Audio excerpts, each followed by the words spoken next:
ये बात करते हैं 30 अप्रैल 2025 अक्षय तृतीया के दिन पड़ने वाले शुभ मुहूर्त और राहु काल के अशुभ समय की।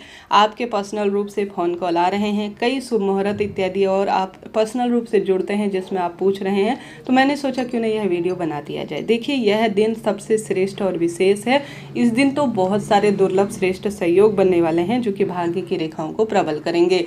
30 अप्रैल अर्थात अक्षय तृतीया का दिन अक्षय फल देने वाला होता है। इस दिन की गई खरीदारी, किसी नए कार्य की शुरुआत भाग्य बदलती है। खासतौर पर भूमि पूजन का और गृह प्रवेश के लिए तो यह बहुत अच्छा दिन होता है। बैसाख का पावन पवित्र महीना सबसे श्रेष्ठ और शुभ माना जाता है, आप सब जानते होंगे। ऐसी स्थिति में आप सभी को अगर लंबे समय से आप भूमि पूजन करने का सोच रहे हैं, गृह प्रवेश करने का सोच रहे हैं, तो जो इसके मापदंड हैं उसके अनुसार बहुत सुंदर नक्षत्र, बहुत शुभ संयोग इस दिन हो रहे हैं जो कि अपने आप में अद्भुत है। तो आप गृह प्रवेश भी कर सकते हैं, भूमि पूजन भी कर सकते हैं, किसी नए कार्य की भी शुरुआत आप कर सकते हैं। जितने भी 5-6 पंचांग हैं उनमें सभी में इस दिन की महत्वता दी गई है। हमेशा भूमि पूजन या गृह प्रवेश इत्यादि के लिए कुंडली में चंद्रमा चौथे, 8वें और 12वें भाव में नहीं होने चाहिए, ऐसी मान्यता है।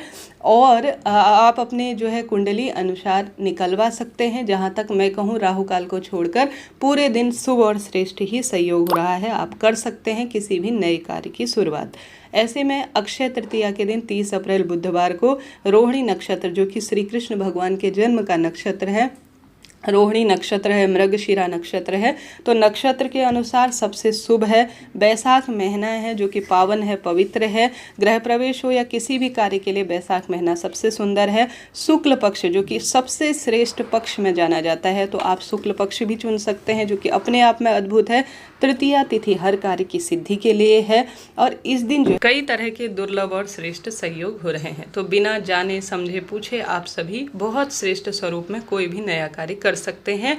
और ज़्यादा आप देखना चाहते हैं कि मेरी कुंडली में चंद्रमा की स्थिति कहाँ है, सूर्य नारायण भगवान की स्थिति किस स्वरूप में है, कौन सा से समय मेरे लिए उचित रहेगा, तो नंबर पर ऊपर दिए गए हैं उनसे बात कर सकते हैं, आसपास पंडित जी से पूछ सकते हैं।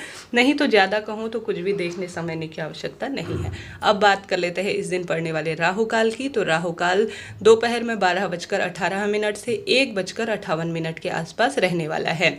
और इस दिन पड़ने वाले शुभ मुहूर्त की बात कर लेते हैं, तो खूब समय मिल रहा है। सुबह 5:41 से 2:12 के आसपास तक कोई भी कार्य किया जा सकता है। इस दिन राहु काल इत्यादि देखने की भी आपको आवश्यकता नहीं है। अगर लाभ और अमृत चौगड़िया की बात करें तो यह सबसे श्रेष्ठ स्वरूप में सुबह 5:41 से 7:21 के बाद जो है आसपास हो रहा है। और साथ ही अमृत काल का समय सुबह 7:21 से 9 बजे तक हो रहा है, जो कि अपने आप में विशेष है। शुभ और श्रेष्ठ उत्तम जो समय है वह भी अपने आप में श्रेष्ठ रूप में 10:39 से 12:18 तक हमें प्राप्त हो रहा है। शुभ चौघड़िया की बात करें तो 10:39 से 12:18 तक हो रहा है।